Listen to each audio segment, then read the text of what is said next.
All right, so now for our second panel today, we're going to dig a little bit deeper into some of the issues that have been highlighted by Professor Harvey this morning and by our first panel. Specifically, we're really going to talk about the operational challenges and cost of compliance of FATCA. And we've heard, of course, that the estimated costs of FATCA are running into the billions. We've also heard about some of the implementation difficulties that the foreign financial institutions will face in identifying U.S. persons. How are they going to deal with pre-existing accounts? And questions about the overall efficacy of FATCA, even if all of these things are put in place, and their ability to catch some of these so-called tax cheats. So we have a great panel for us now. First, we're going to hear from Kenneth Werner from Kibbe, Orbe, LLP. Then we're going to also hear from Tello, partner at Sutherland, Granwell from DLA Piper. And we'll also have William Holmes, who is the director of the International Data Management Office at the IRS. And they're going to be talking about these implementation operational costs from the perspective of the banks, the insurance industry, private investment funds, as well as we're also going to dig in a little bit deeper into the actual how these are implemented in terms of hearing from Bill Holmes in terms of the actual data and technological issues that we have. Okay, good morning. I'm Granwell, and we're just going to do, as Rachelle said, go through some of the weeds here, and we're going to answer all the questions you have. And if you have any questions or comments as we go along, please don't hesitate to. It works, Carol. She's going to throw me off here. No, I'm just trying to... Let me just start with some basic points before we get into the discussion. And by the way, I'm going to focus more on banks. Carol will do insurance companies. Kenneth will do funds. And then Bill will talk about the formats, or what we call the schema for transmitting the information. But in terms of the cost of FATCA, the Joint Committee on Taxation, when this thing was enacted, estimated it would raise revenues of $8.7 billion over 10 years. There have been estimates from industry that the compliance costs might well exceed $1 trillion. So you don't have quite the balance between what it will cost mostly foreign banks versus what the revenue pickup is point one. Point two, there was a comment in the earlier panel that domestic institutions really haven't been impacted so much to date by FATCA. I would suggest another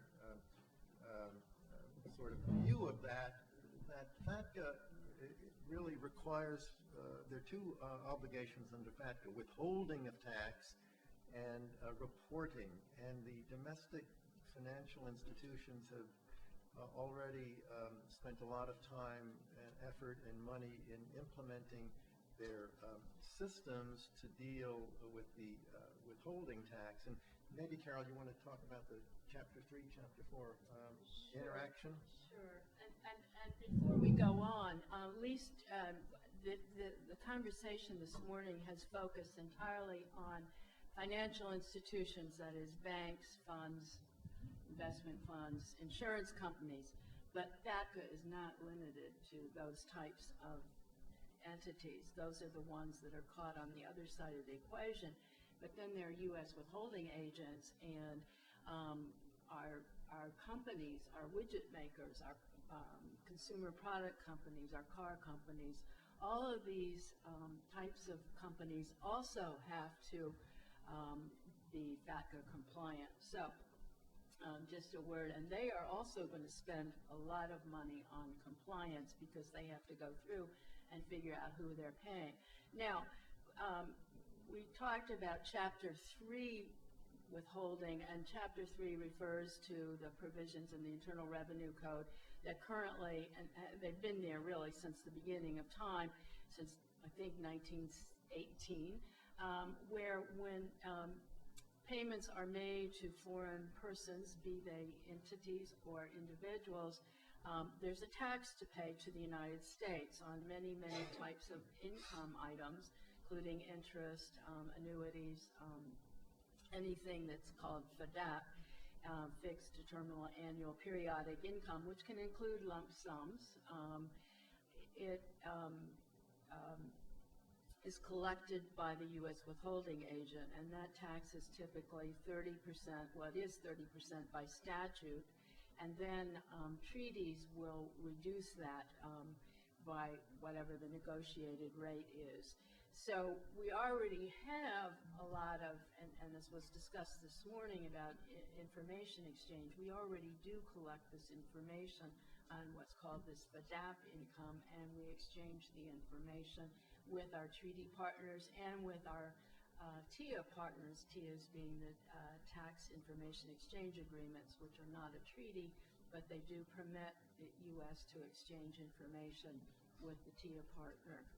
So Chapter 4 is really just an overlay, Chapter 4 being FATCA, the provisions 1471 through 1474, and they're built on the Chapter 3 provisions. So anybody who's been working with withholding and reporting on the payments to foreign persons is then has a little bit of a leg up in understanding how the FATCA provisions work, which are 400 pages of very detailed regulations that are built on these Chapter 3 regs. Okay, what we're going to do, because a lot of the stuff we have in the beginning of our presentation has been covered, so we're going to go to, and you can get a copy of this thing somehow, I guess, to slide.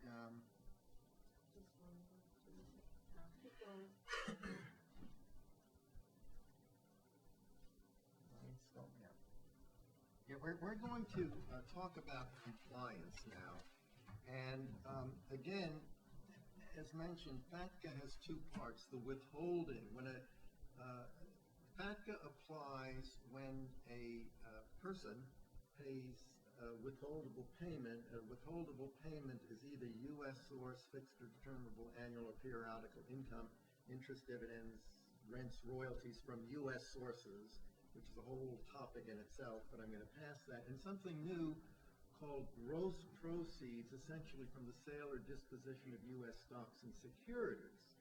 Well, gross proceeds doesn't mean gain, it means gross proceeds, so a person who is disposing of a stock at a loss can receive gross proceeds, and there could be a 30% withholding tax on the gross proceeds, which is a totally new concept. So FATCA, as the stick to require compliance, reporting and all the stuff we're going to talk about, imposes a withholding tax collected by a withholding agent, either a U.S. person or a non-U.S. person, on U.S. FADAP and gross proceeds from the sale or disposition of U.S. stocks and securities, as well as derivatives.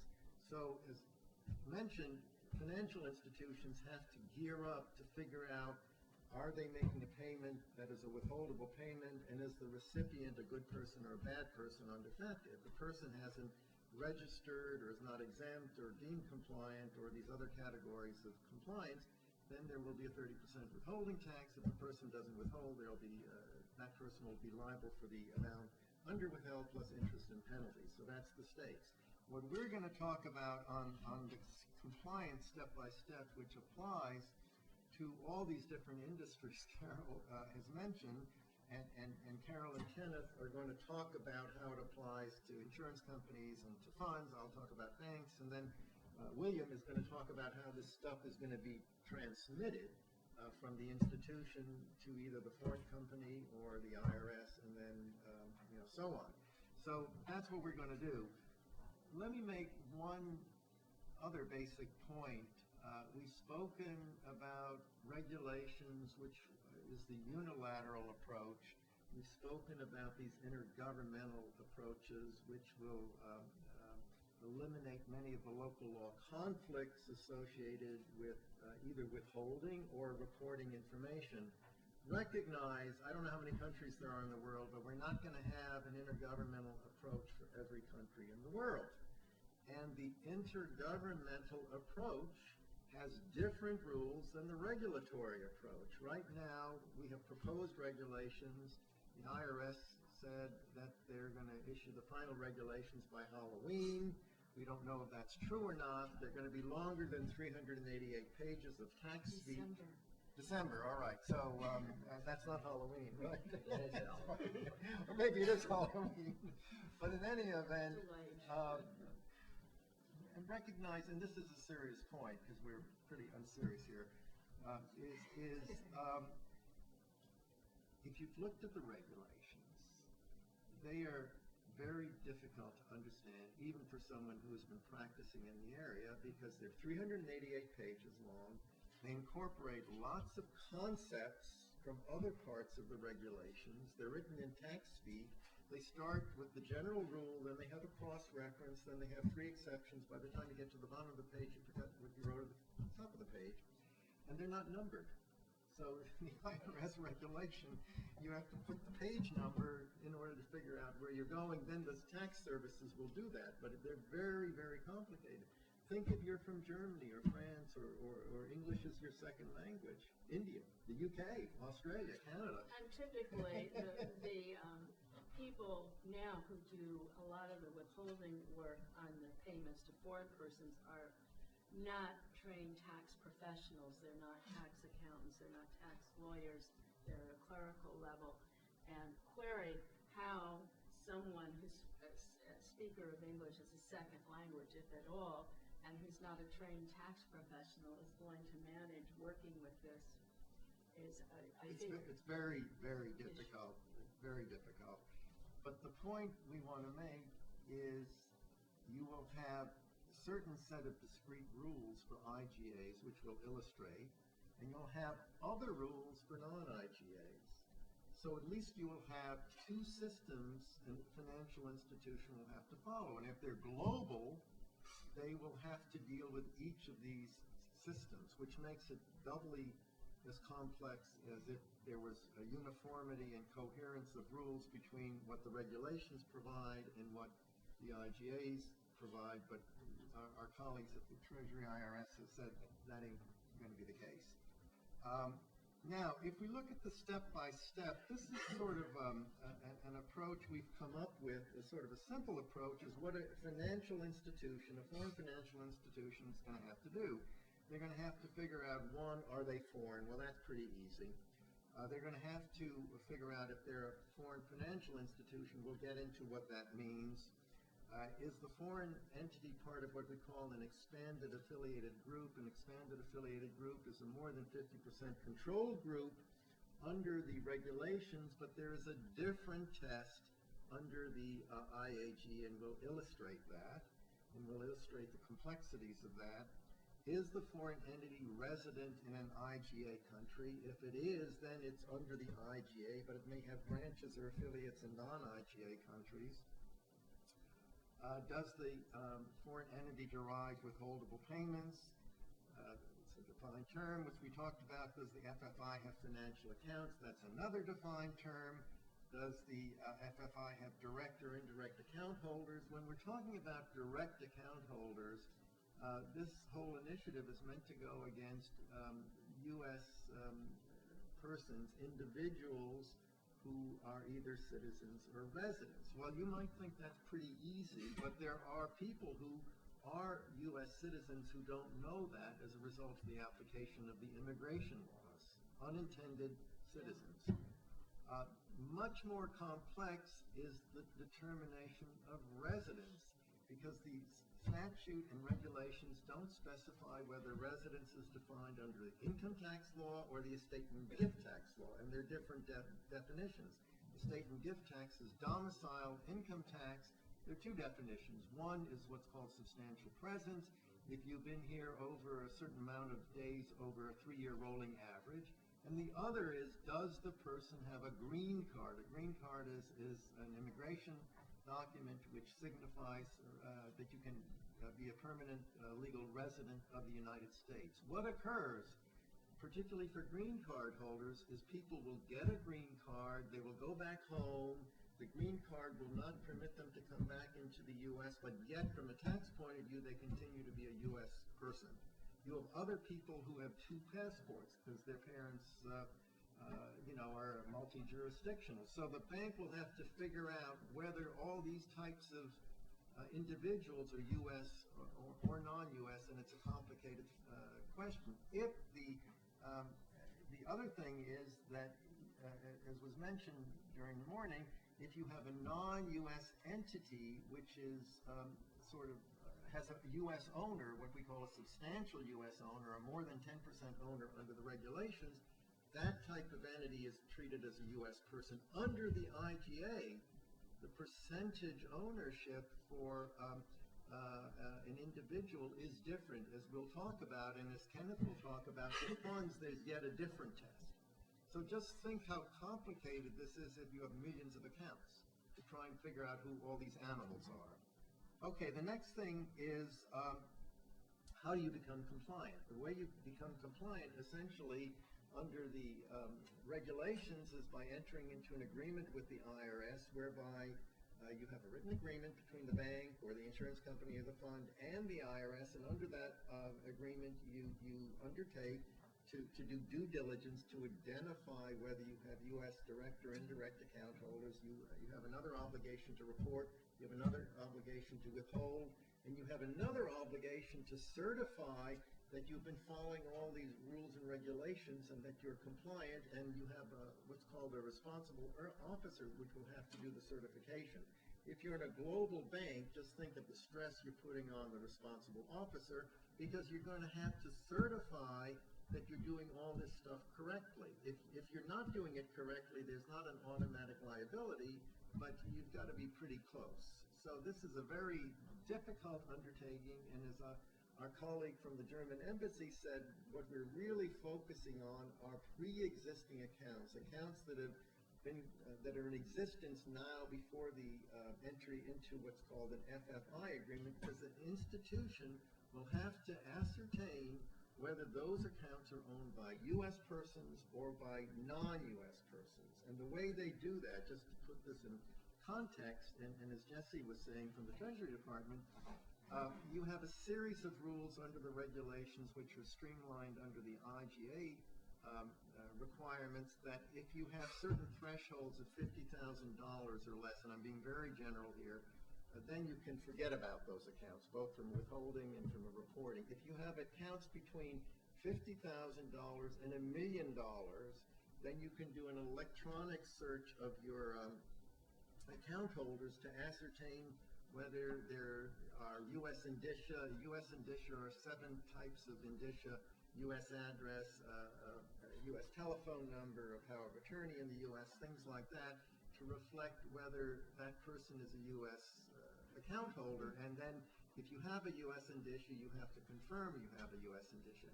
If the account is over $1 million for an individual, you're going to have to do a much more enhanced search, which requires looking not only at the electronic information, but also at manual information if your electronic search didn't really ask the 7 questions about U.S. indicia, to ascertain whether that person is a U.S. person.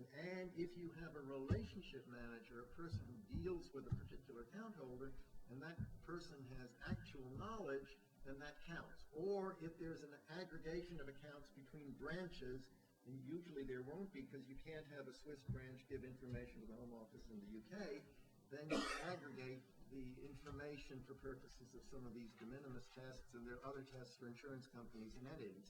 So you can imagine how complicated this is to do if you're a global bank, like HSBC or Barclays or Commerce Bank, where you have millions of account holders. Or just think about the banks in China, in mainland China. Those are our world's largest banks. Some of those banks have 10,000 branches in mainland China and probably have 12 U.S. account holders. And they're going to have to figure out who's U.S. and who's not U.S. with this dual passport business and this and that. And just in thinking about China, there's a program which you may have heard of called the EB-5 program, where you put down $500,000. You can, through a little complicated system, become a U.S. resident by buying real estate. The Chinese are doing this. They put in $1 billion last year. One of the things they have forgotten about, perhaps, is that once they become a green card holder, a U.S. resident, they're a U.S. person and are hit by FATCA, and they have to become compliant. So it's a whole complicated world we're dealing with. And as I said, the IGA rules were somewhat different. Then there are two other compliance tests. One, if you're deemed compliant, and there's a series of rules in the regulations in the IGA saying that certain institutions which are generally local will not have to enter into an IRS agreement, will not have to report, but they have to meet various criteria.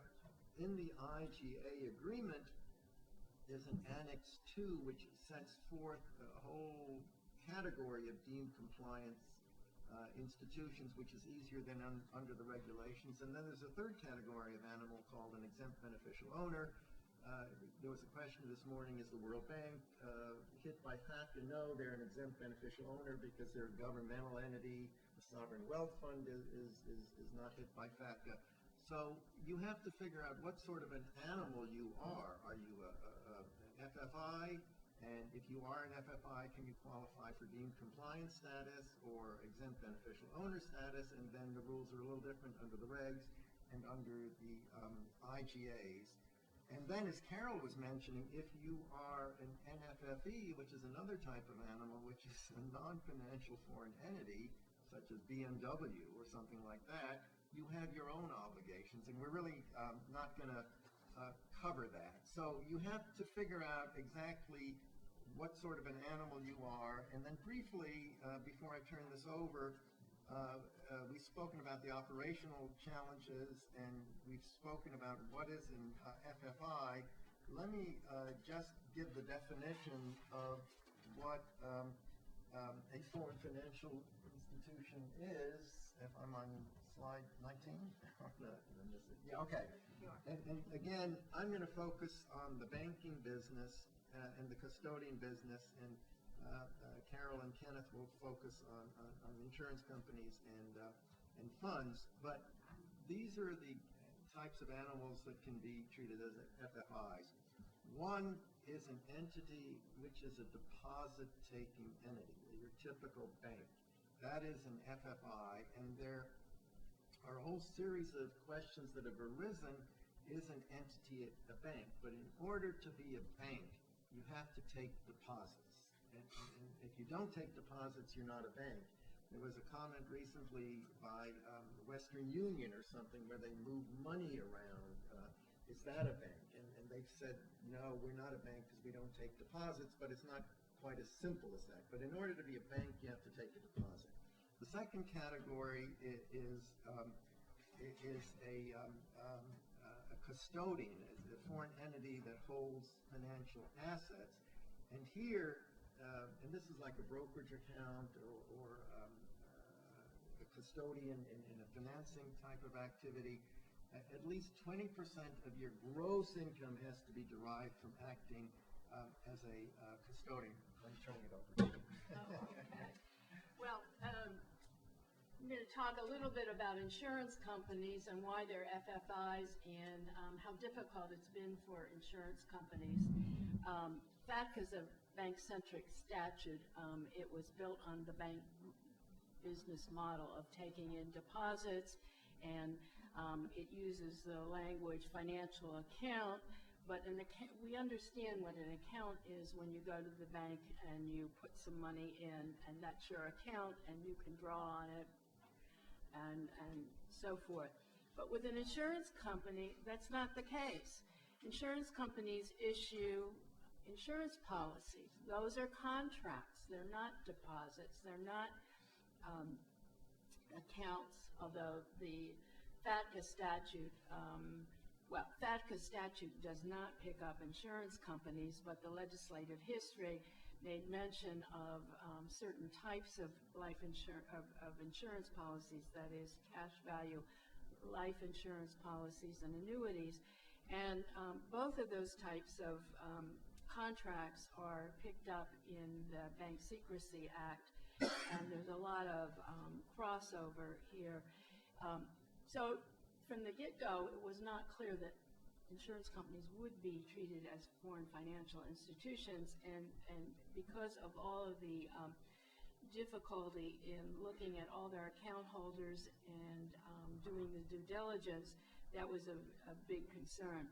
When the first IRS guidance came out, it made it clear that insurance companies, those that issued cash value life insurance contracts and annuity contracts, would in fact be foreign financial institutions. Certain other kinds of insurance company, property and casualty, you have a car, you have to have car insurance. Why is that? If you collision or you're involved in some sort of accident, that's property and casualty, and so you're insured for the happening of a potential event. But you're not going to build up cash there because unless you have an accident, there's no payout. That's very different than life insurance policies with cash value, and those are typically referred to as whole life.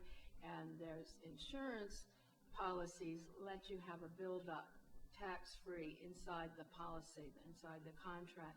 And that's why FATCA goes after those. And annuities, same thing. You give the insurance company X amount of dollars, and then the insurance company says, we'll pay you so many dollars starting whatever the agreed time is for life. And it's really a retirement contract.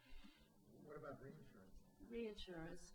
Reinsurance also is not, it's an entity to entity. It has no individuals involved, and it also doesn't have cash value in the same way that the life insurance contracts and the annuities do. Now, there are other kinds of life insurance contracts which are have no inside buildup.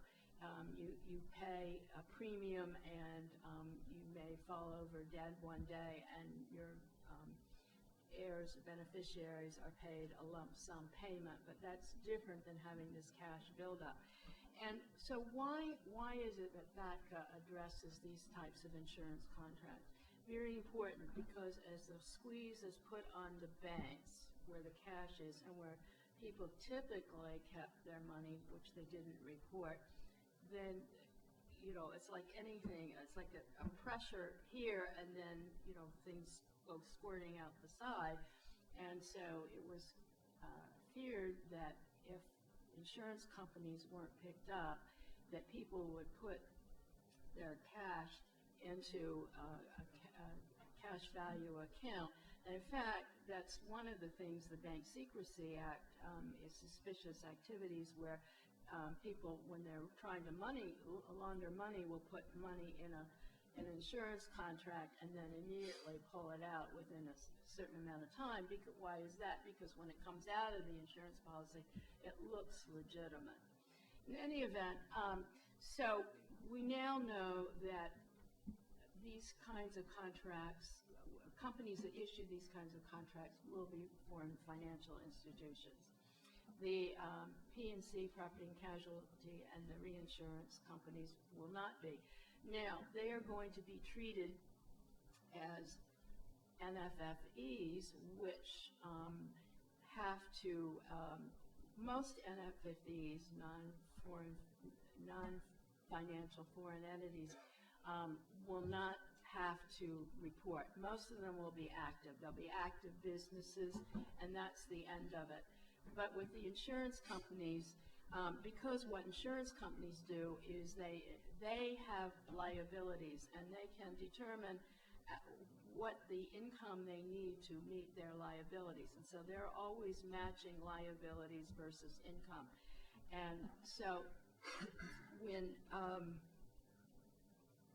sorry, I lost my train of thought. When they're doing this, they're investing in all kinds of assets that give a steady stream of income.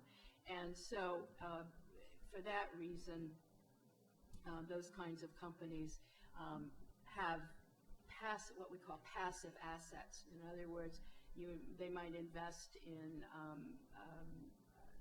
some sort of a bond. And so the interest thrown off by the bond is considered to be passive.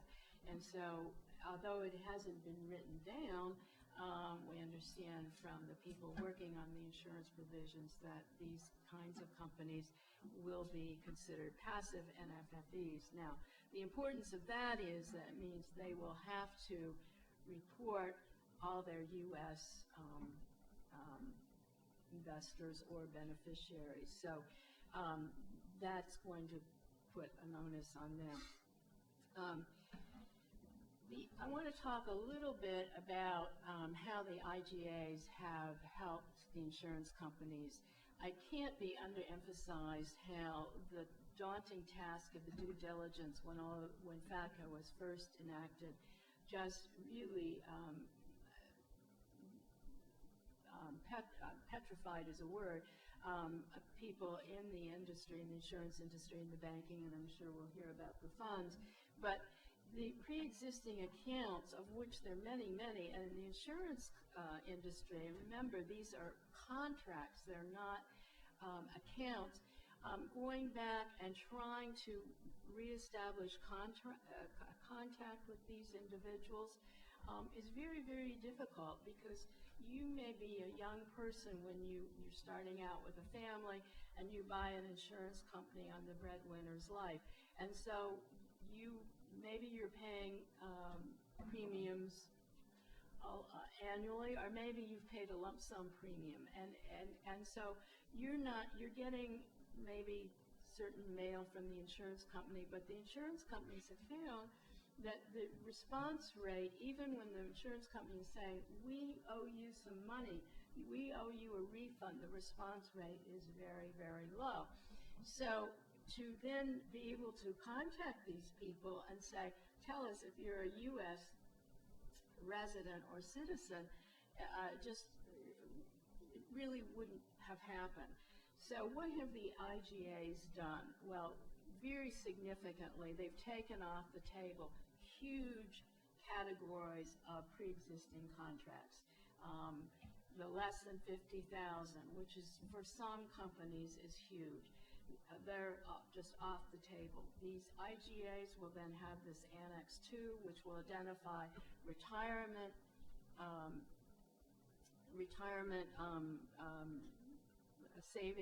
and savings accounts that are sponsored by the foreign government. And insurance companies typically sponsor or are involved with those, and so that's off the table because they're deemed compliant. They don't have to go through and check who among the people in the retirement plans may be a U.S. person.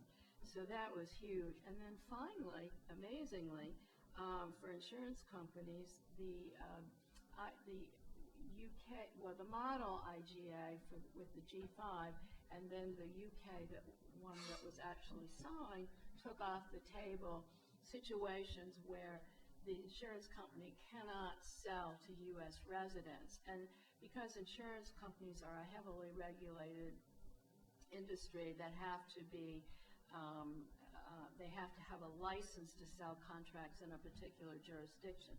You just can't be a UK insurance company and say, oh, I'm going to send my salespeople to the United States and sell policies. That just can't happen. So when there are barriers, legal or otherwise, from selling life insurance policies to U.S. residents, and not just the accidental person who happens to be living in the UK, those are off the table. So that is huge. The cost, the burden, everything is suddenly removed. And going forward with new accounts, then it's much easier and not as costly, because when you're opening the account, now you know what information you have to collect. So the burden isn't so much on opening new accounts as the pre-existing, which has really been the tension point. Could I just interject 2 points? In terms of new accounts, that means for all these different types of FFIs, they're going to have to modify their terms and conditions from what currently is to get this additional information, which is additional costs because they are not collecting all the stuff they need to collect. And the second point I want to make is a counterpoint to what Carol is saying with knowing your account holder, particularly in Switzerland. There are what are called hold accounts, and a hold account means you don't send mail to the account holder. So if you're a Swiss bank, say, that acquired another Swiss institution, and that acquired institution has hold accounts, how do you figure out if your account holders are U.S. people or not if you can't write them. Maybe you can call them, but they may not pick up the phone. And this has been one of the big issues for hold accounts. The way the regulations dealt with it, they sort of categorized a lot of these things as dormant accounts, whereby there's an escrow procedure to put money subject to the FATCA withholding in those accounts. But just think about that. You multi-millions of accounts, a whole bunch of them are hold accounts, and you can't figure out who these people are. Or in the insurance area, you can't communicate with them, or you don't. Well, and also, insurance contracts are just that, a contract, and you can't suddenly say, well, the United States government says, okay, we owe you X dollars under the contract, but we're going to withhold 30% of it, or to terminate the contract. Can't be done. And just a comment on the hold accounts. We haven't really gone through all the indicia of U.S. status, but hold account is one of them. And that means you then have to somehow communicate with that person and say, are you a U.S. person? You can't write them. Well, the problem is that these are the ways people got around reporting in the first place, was don't send me any mail, I don't want to hear from you. And concurrent with all of this, the IRS has had a overseas voluntary disclosure program where people who had accounts offshore who had not reported them can come in, come clean, and avoid criminal liability. You're going to pay a lot of dollars for it, to be sure, but better than a jail sentence. So I think we should probably move on to funds. Okay, that's great. Because I think funds really have different issues than the banks and the insurance companies. Well, first of all, there's no question that a private investment fund is going to be an FFI. The one question that there is the manager also an FFI? I think there is some ambiguity there, and the only issue there is you really wouldn't have to want to report twice, once the manager reporting for all their funds and then reporting individually from the funds. But assuming the IRS doesn't really want to get things twice, that can be worked out. The other thing that's very different is that you have a much more limited universe. So I don't know of any private investment fund manager that has millions of account holders. A lot of them have hundreds. Big ones might have thousands. And on the going forward with the new accounts, these accounts already, in order to open investment in these funds, you're already filling out a subscription agreement that's 20 plus pages. So you're going to add another page or two to it, and you're going to get the information you need. Whatever the IRS wants them to do, they'll just throw it on along with everything else they've been required to do over the years. For existing accounts, it's probably a little bit tougher because, frankly, the less than 50,000 account doesn't exist. The less than $1 million account doesn't exist very much. These tend to be big accounts. So it is more burdensome on the existing accounts because pretty much every one of their investors will be over $1 million, or the vast majority will be over $1 million, and they're going to have to go through the full penalty of due diligence. So I think that is going to be difficult. I think the other thing that's going to make it a little bit simpler is these don't tend to be wide international institutions. They are investing all over the world, yes. But generally, most investment managers have two types of funds. One would be a U.S. domestic fund, which obviously would not be an FFI, although we'll have to worry about potentially withholding and stuff that other U.S. institutions have to deal with. The other is going to be a offshore fund, and probably 95% or more of the cases, it's going to be an offshore fund that is located in the Cayman Islands. And I think, one of the things that was said this morning and was said earlier today is if you have an intergovernmental agreement, you are much better off than if you don't. Going through the however many hundreds of pages of regulations is not going to be easy. The intergovernmental agreements are much shorter, and your country that you're located in is going to be telling you what to do and report to them. So I believe the Cayman Islands is going to enter into an intergovernmental agreement. I gave a talk recently to managers in a tax shelter jurisdiction, or a low tax jurisdiction, I should say. And they, after the talk, it was like, yeah, we're going to make sure our government enters into an intergovernmental agreement. That's obviously the thing that was going to make this a lot easier for us. So I do think that I will probably not have too many clients that aren't going to be subject to an intergovernmental agreement. And these are people that are, again, the amount invested by each of their customers is sufficient that doing the extra due diligence, they'd rather not do it. And I completely agree with everything that's been said. This is the most cost-inefficient statute you can imagine. And if any of you are ever in a position, which I'm sure some of you will be in, to affect legislation, please think about the cost, not just what the problem is you're trying to solve, but could it be solved in a more cost-efficient way. But people will do it, and I think it can be done. The key is having enough time and having certainty. So I think the IRS has done a good job of what people were saying now of trying to implement the law. They didn't pass this law; they're just trying to implement it, and they've done a good job in terms of delaying the effective date to give people time. But I don't want, come January 1st, thousands of Cayman Island hedge funds to be having to filing to be participating in FFIs from the IRS when the Cayman Islands in February or March is going to be entering into an intergovernmental agreement. That's going to be a huge waste of time. It's going to be a huge waste of time for the funds. It's going to be a huge waste of time for the IRS. So I would just suggest yes.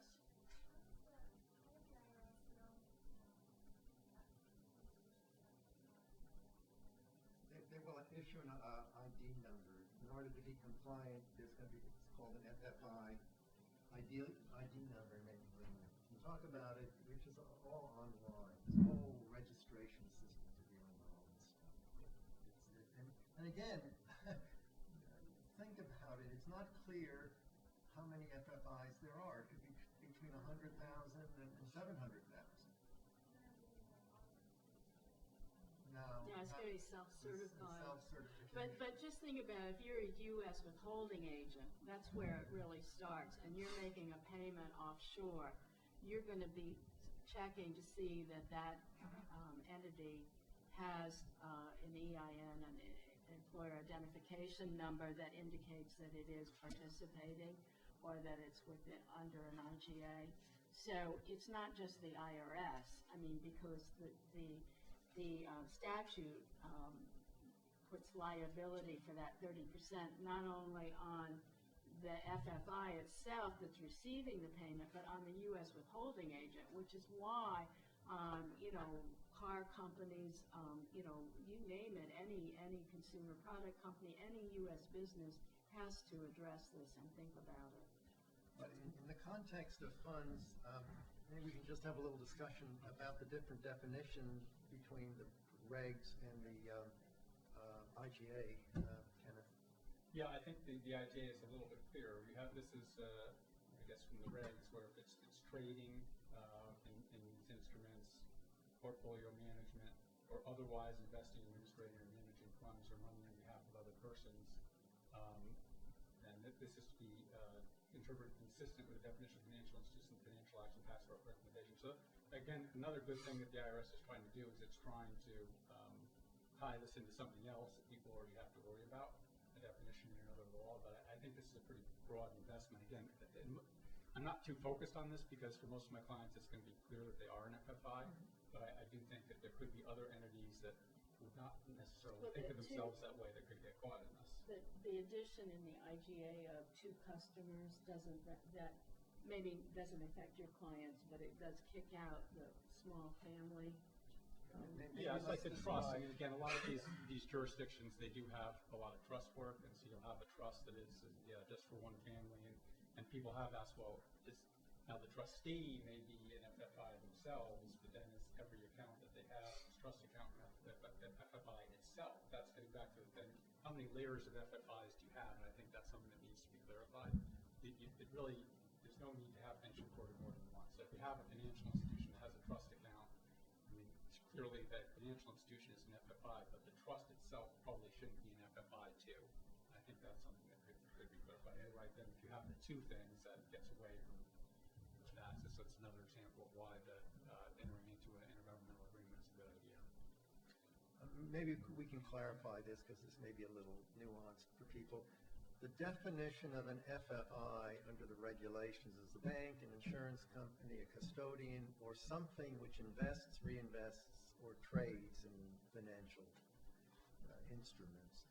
The definition under the IGA is taken from the Financial Action Task Force, which is a broader definition, which includes an investment advisor, which is not the case under the regulations. So if you are a fund under an IGA, the investment advisor itself is an FFI, and you have potential duplicate reporting because the investment advisor has to report, and then the fund, which doesn't have employees, also has to report. So the way they're going to resolve all of this essentially is to appoint the investment advisor as sort of the lead person for reporting of all the funds which the investment advisor manages. That's sort of point one. Going to Carol's thing is the definition of an investment advisor is something that does it on behalf of customers. That's not under the proposed regulations, which means that if you have, say, a private investment company that hires a person to act as an investment advisor, but only for this private investment company as an employee, then you don't have the definition. If you have a professional advisor, then you do have the definition. And in the context of trusts, there was an issue whether a trust is not a bank, it may be a custodian, or it may be investing, reinvesting, or trading. But if the trustee is a family trustee, you don't get into the rule under the IGA. So you have different definitions, and that goes to the point, as we will see a little later, that in what we call an expanded affiliated group, you may have animals that are FFIs under an IGA, you may have animals that are FFIs under the regulations, and how does that all intersect? So by having multiple definitions, you're making things at least twice as complicated. I think probably we'll see these definitions converge. I mean, they really almost they have to. And there's another aspect of this that was mentioned earlier this morning, and that is the U.S. individuals who have accounts outside the U.S. or have insurance contracts or an interest in a fund have to now, it started last year for the first time with the 2011 tax returns, is Form 8938, which is a real bear. And they're going to cross-check with the information from the foreign financial institution. So if these definitions in all of these code sections don't match up, there's going to be mismatching on the electronic matching. And maybe you can talk to that, because the fear is that if it isn't done right, the computer will say, Mr. X, you didn't report this, and yet he reported. If the definitions don't match, he might not have believed that that was something to report. So maybe we can hear what the IRS plans to do about all of this. Yeah. So let me sort of lead with a disclaimer here, right? And I think it's, you do not have a settled fact pattern for how FATCA is going to be yet. You don't have final regs out. The Intergovernmental Agreement Model 1 is published and it's available. The Model 2, which is sort of indicated that there will be a different type. The model agreement itself hasn't been published, and you've got one signed agreement with the UK, which is silent to implementation issues in terms of how the mechanics of it are going to work. And so all of the discussion you've heard the panel here talk about is really the what, right? What account, what institution, what is your status, etc. It's my job to sort of deliver the how. So once you've identified an account, how do you report it? Once you've determined you're a financial institution, how do you register? Those sort of things. So I'm really sort of on the implementation side of it, not on the policy side of it. Having said all that, it's a good point to talk about the 8938. If you step back and really look at what I would say the compliance ecosystem that is attempting to be constructed here with FATCA, you have U.S. taxpayers are required to file a self-disclosure form. It's not a tax form in the sense that you owe money on it. It's just a self-disclosure form of accounts that you own, which are foreign. There's some limitations in there. So I think the example the first panel gave, which was, you've got a checking account, you live in Buffalo, and you're going to go up to Toronto to go shopping. If you got $60,000 in that account, you might have to report it. But if you have like 500, you probably won't. So there's an attempt, I think, to build exclusions in there so that you're not catching folks like that. But if you think about this sort of how it all kind of comes together, right? you've got U.S. account holders beginning to self-disclose. You'll have foreign financial institutions who will register in some way. We're deploying an online application for registration under what I would consider a non-IGA FATCA jurisdiction. How a FFI will register under an IGA jurisdiction, I think, is yet to be decided, because I think that'll occur in those government-to-government negotiations. I mean, you could imagine the possibilities. On the one end, you could say it makes sense to have everybody register and everybody to have a number, and then we've sort of got a worldwide numbering system that anybody can look at before you make a payment to determine withholding. You can see it go a different direction, which would be everybody in a given legal jurisdiction is deemed compliant. I see pros and cons of both directions. The current thinking is that everybody would register and everybody gets a unique number, to your point. And then if you're going to open up an account and you want to minimize the possibility of having withholding, you would, in essence, check the participating foreign financial institution list and make sure you've got one which is in good standing, and then you'd have your money in an account where you wouldn't get withheld against for FATCA payments, or going through it, or any kind of payments, I guess.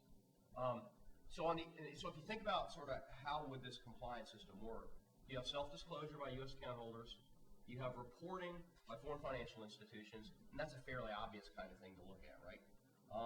Even within the 8938 requirements and the FATCA regs as currently put out there, the draft regs, they don't mesh exactly. And so what you're not going to get is, for those of you who are familiar with our under-reporter systems or our doc matching systems, we basically have computers that look at 1099s, 1098s, W-2s. They kind of look at what you filed. They see if there's a problem there, and it's a pretty hard check, right? I mean, you say you earned $100,000. There's a W-2 for $150. That's a problem, right? And so it's not going to be that kind of hard match like that. It's going to have to be a softer, fuzzy kind of match, right? Because it's going to have to look sort of at the information in its totality. Because just because you have a foreign account with 50,000 euro in it, and you claim $50,000 income on your tax return, doesn't mean there's a problem. I mean, you could have inherited it. You could have made a lot of money in the past. I mean, there's a lot of reasons why that fact pattern might present itself. So you're never going to get a hard match like that. So I think that the sort of implied question here was, how is the IRS going to make sure that people aren't sort of swept up into some sort of automated under-reporter or dot match or something like that? There will be sophisticated compliance systems sort of in the background looking at this stuff, but it's not going to be as simple as, adding up a T table and then saying, oh, well, you're off by $50, we need to send you a letter. It will not be like that. It's going to have to be more sophisticated because there's tax treatment as well. I mean, money sending in one jurisdiction might be treated differently than money in another jurisdiction by virtue of tax treaty that's out there. So all of that's going to kind of be, that chapter of FATCA has yet to be written because we don't have all the information yet. Now, I do want to say, though, that when you think about what gets reported, right? So all of this stuff has been worked out. Everybody's real clear on what's a financial institution or what is an account that's covered under FATCA, et cetera. Then the question becomes, how are they going to send that data to the IRS, right? And currently you have two models. They would either send it directly to the IRS or they would send it through a host country taxing authority to the IRS. Luckily, all this complexity aside, it's really what we like to refer to sort of in the IT world, it's a bounded problem. There's only so many pieces of data you can ask a financial institution for. I mean, the hard part really for, I think, the financial community is account identification. That's the hard part. Once you kind of have that account, then it becomes, well, of course I can put that on a form and send it to you, right? And so one of the things we've done is really look at this as sort of an opportunity to, if we can, decrease burden for the financial community. You heard in the earlier session they were talking about that TRACE project. I've actually sort of been at the OECD for the past 3 or 4 years on that IT advisory council. And if you look at the TRACE schema is basically, let me show you how to describe it. So if you think of a written sheet of paper as sort of an IT platform, right? So let's go back to sort of how people used to file tax returns, right?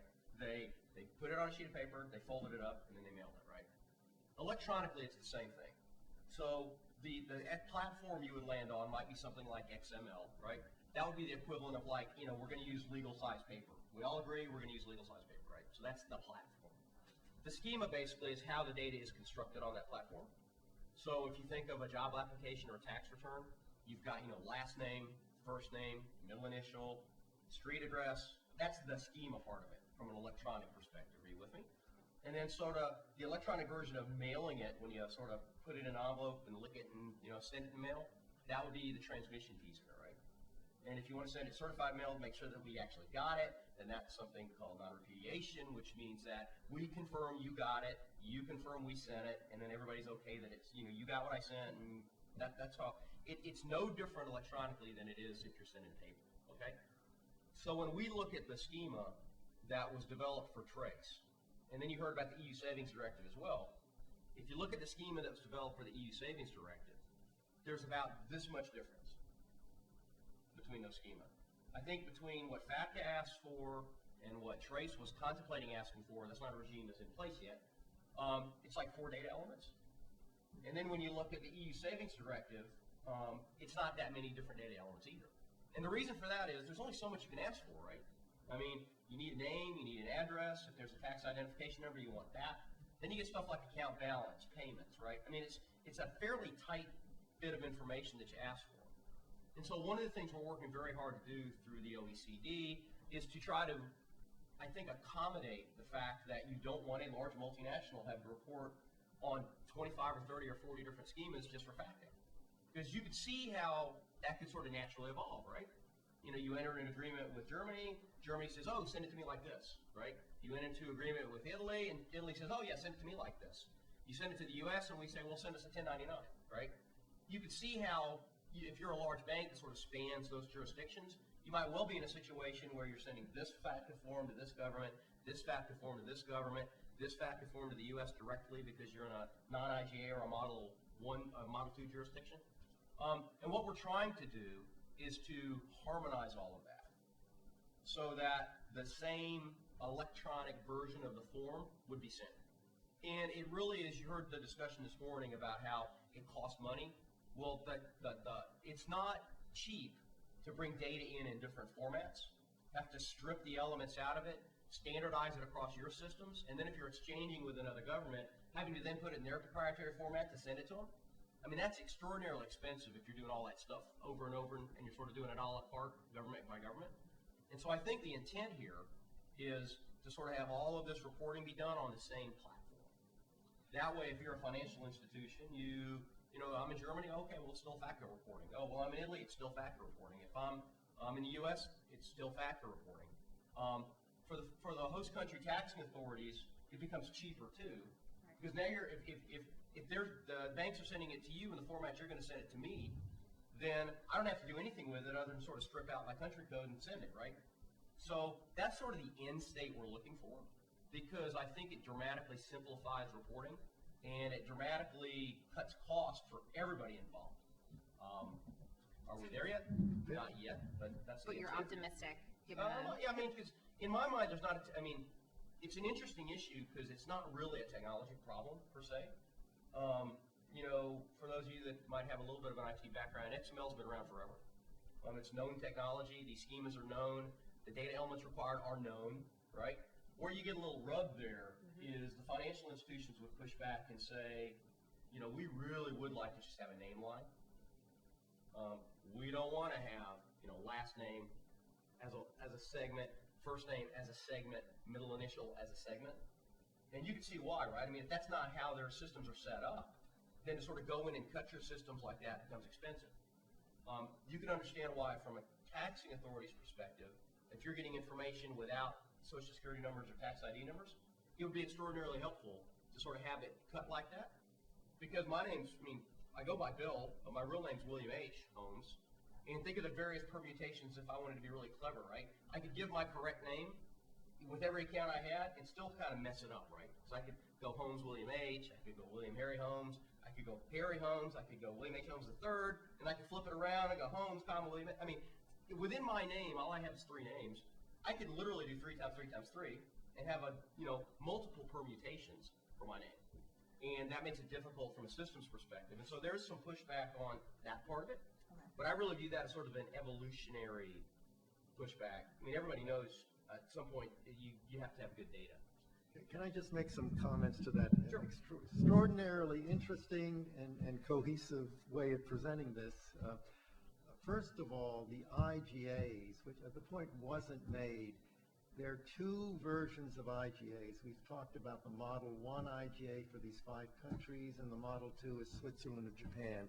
There are only going to be 2 model IGAs. The IGA is non-negotiable in terms of the 10 articles that are in there, Annex 1, which deals with the due diligence. The only negotiation with the IGA is Annex 2, the coverage of low-risk entities, which is on a country-by-country basis, just for the reason that if there were multiple IGAs, not only would there be multiple rules, but you get into all of Bill's sorts of issues. So these IGAs are non-negotiable except for one little thing. And then it's the question, how is the local country going to implement the IGA? And hopefully there will be cohesion through the OECD and the discussion. So, I mean, that's an important point. But the thing I wanted to raise with you, Bill, is what if you're dealing with Mandarin or you know, some other language? Are there, or different alphabet? How does that impact your world? Well, you know, it's not even, you know, as you sort of move across the, you know, the European plains, you start to get into sort of Cyrillic characters. Right, and all of that sort of stuff. Right, so, you know, I think that the answer right now is it all gets reported in English. I mean, you know, I mean, it's a U.S. law. You know, clearly we don't want to get into a situation where we're doing, you know, that part of it I think is okay because it is a U.S. law. It's reporting to the U.S. government, even if it's reporting through a host country taxing authority. I think where I see as a challenge is the whole currency conversion piece, to be honest with you. Right, That's which the part is a that separate part. Yeah, that's the part that and again, you know, I'm always careful when I talk about this stuff because there's two pieces of the heart to the currency conversion, right? The mechanics of it aren't particularly difficult. I mean, you just give me a multiplier and I'll stick it in and it'll just, when it comes across, it'll just do the conversion, right? I mean, I have to know certain things like, you know, what currency are you reporting in, right? But I think the kind of the rub on that kind of stuff becomes what day are you going to use? You know, what's your currency conversion factor? Is it a floating factor? Is it average? I mean, I think reasonable people could disagree as to what's the most fair way to do that. I mean, somebody who is in a market where it currently fluctuates greatly, you could see where if they did a conversion in January and then at the end of the year, there's a marked difference between the dollar. You can see where using an average would hurt that person. You could see where it's sort of letting them pick their own date could be gamed a little bit too. And so and this is a good example, I think, of where, from a systems perspective, it's an easy solution for me, right? Just tell me what number you want, and I'll stick it in and make sure it works, right?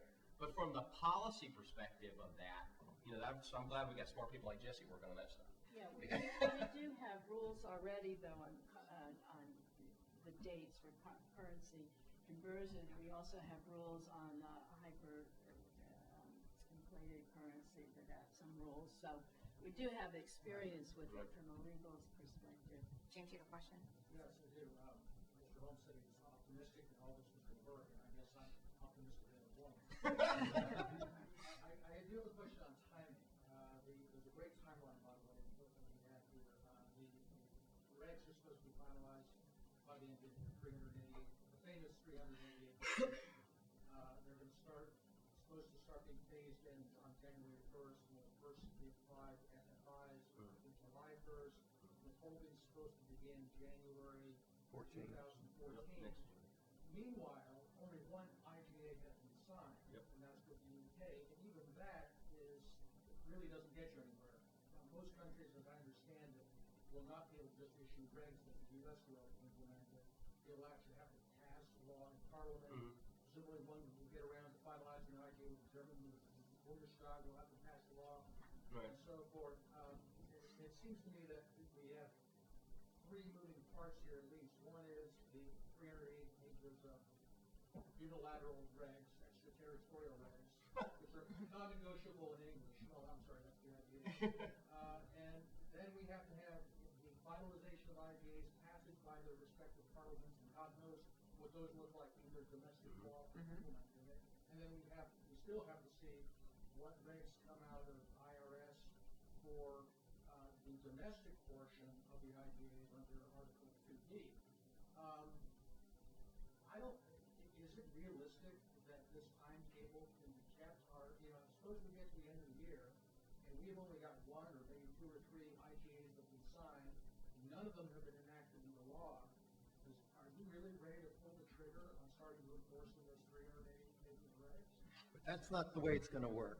The way it's going to work, and Treasury has specifically announced this, if a country has signed an IGA, then that country can follow it even though the domestic legislation hasn't been enacted. What about everybody else, though? Then you're under two systems, and I take your point there, but on the IGA, once there's been a signature, you're okay. You don't have to worry about the domestic enactment. And what you're raising really is the issue we have on page, I can't read it well in my glasses. Well, I think we're expecting any day to hear that the time is going to be Deferred? And in fact, under the milestones, we have all these different dates. But if you look at slide 37, wherever it is, maybe just push to it, this is sort of a really key point here, is if you have a global banking FFI, a global FFI, say a bank or an insurance company, and they have branches in non-IGA countries as well as in IGA countries. The way this all works is if you have, say, UK Home Office and it has an affiliate or a branch in Dubai, and Dubai doesn't enter into an doesn't become compliant by 2016, which is a particular transitional rule, then the Dubai branch of this UK bank is non-compliant vis-a-vis the United States.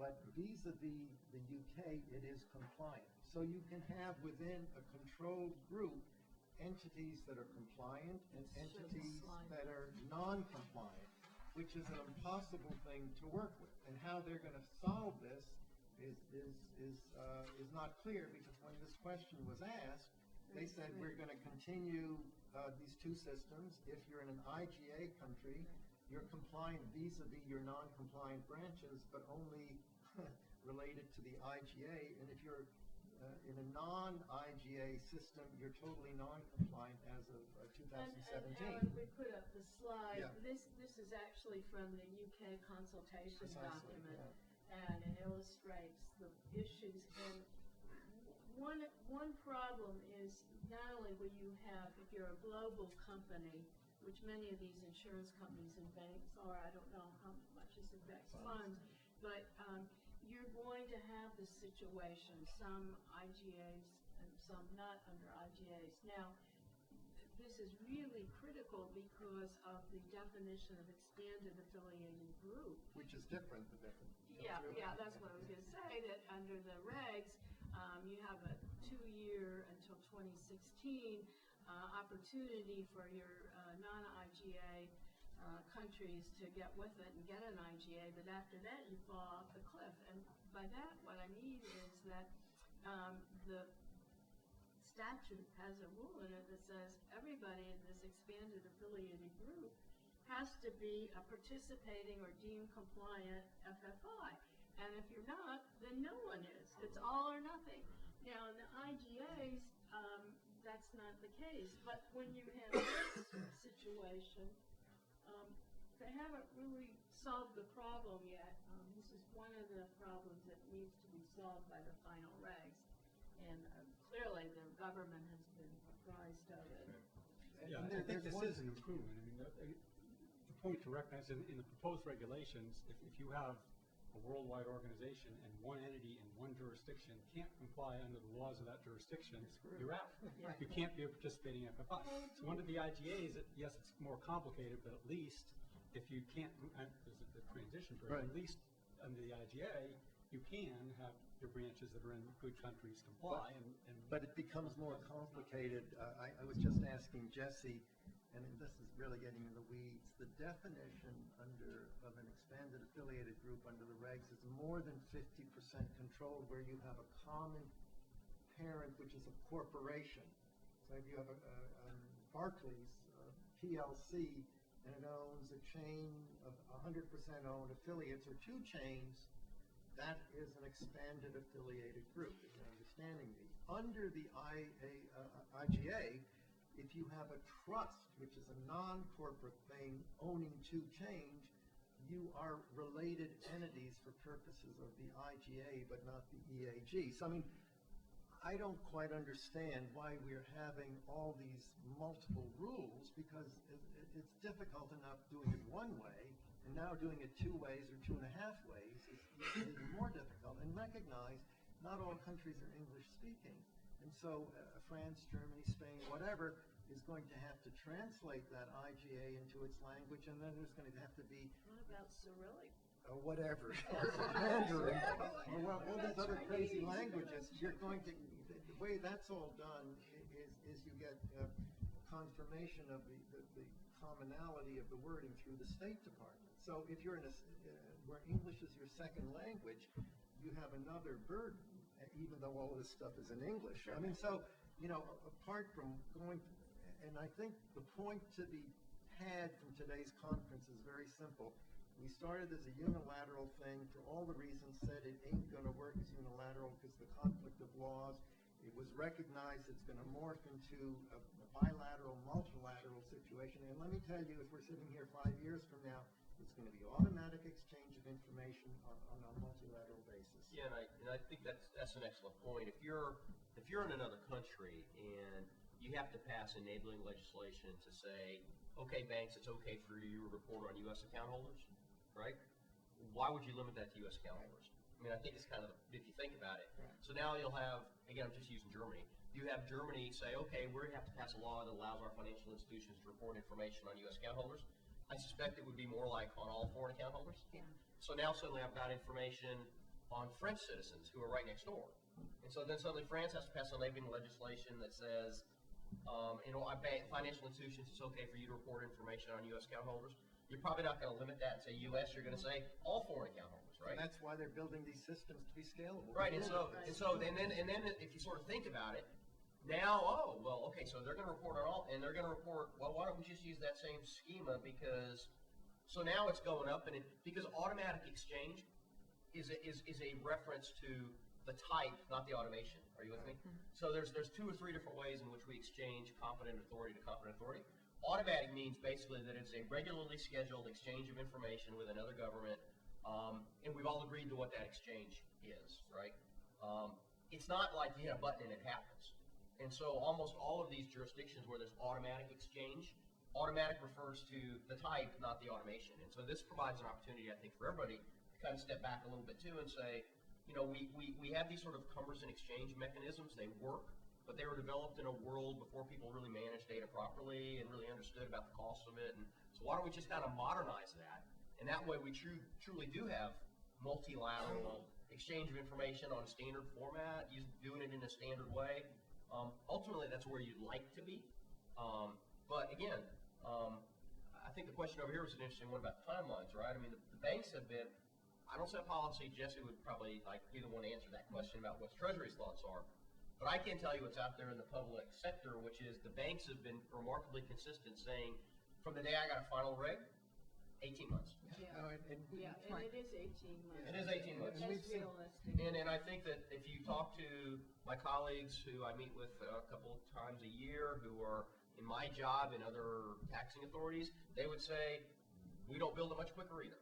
And just some points on that, because we're developing a software system with a software developer and a management consultant.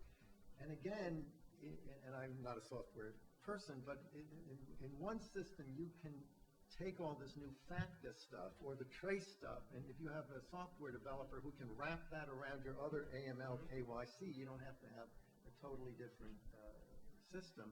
But just going to the exchange of information, because I think this is a point that didn't come out, there are basically 3 types of exchange of information. There are really more, but there's automatic, as you were describing. There's information on request, which is the current standard for exchange of information, where one country which wants to get detail from another country for a tax thing will request that information. And that's the current standard of international exchange of information. But if you don't happen to know the data, you can't request it, and then that is morphed to doing that on a group basis based on the Swiss experience.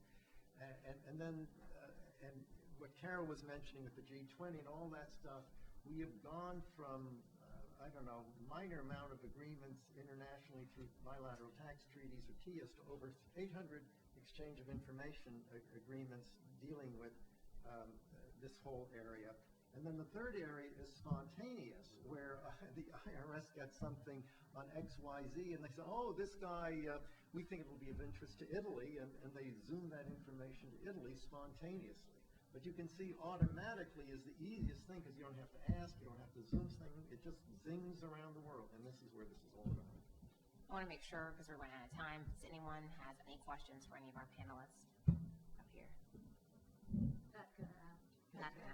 Well, thank you, Kenneth, Alan, and Bill, and Carol. You've given us a lot of great insight on some of these very complex and still to be figured out implementation and compliance issues on FATCA. And this obviously is something we're going to have to stay tuned in for over the next 2 years. And so let me sort of give a plug here. If you really love FATCA so much, then when you go home, that's what you want to read about.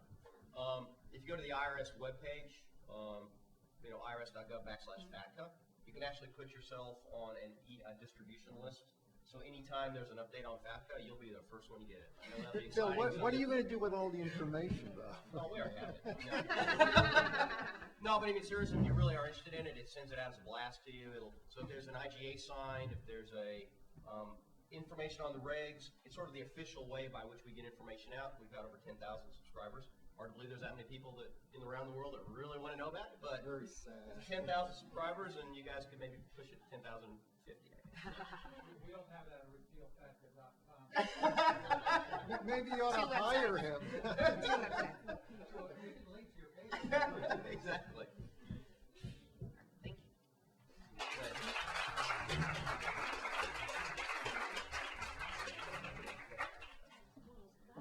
Just a few things before everybody leaves. I wanted to take this opportunity to thank our distinguished panelists for coming out today and having this conversation with us, helping those of you who work with FATCA to maybe get a clearer view of the issues that are still outstanding, and for the students that are here, maybe some of you have never even heard of FATCA before, and now it's on your radar. So I think we've all learned a lot today, and what we got from both panels is that this is a kind of an evolving issue, and there's a lot more that will be coming up in the next couple months when implementation starts on January 1st and onward over the next few years as all the different implementations run out. So thank you all for coming, and a few of our panelists are writing articles for us for a summer issue. So if you are interested in FATCA, I'll take this opportunity to plug that summer issue.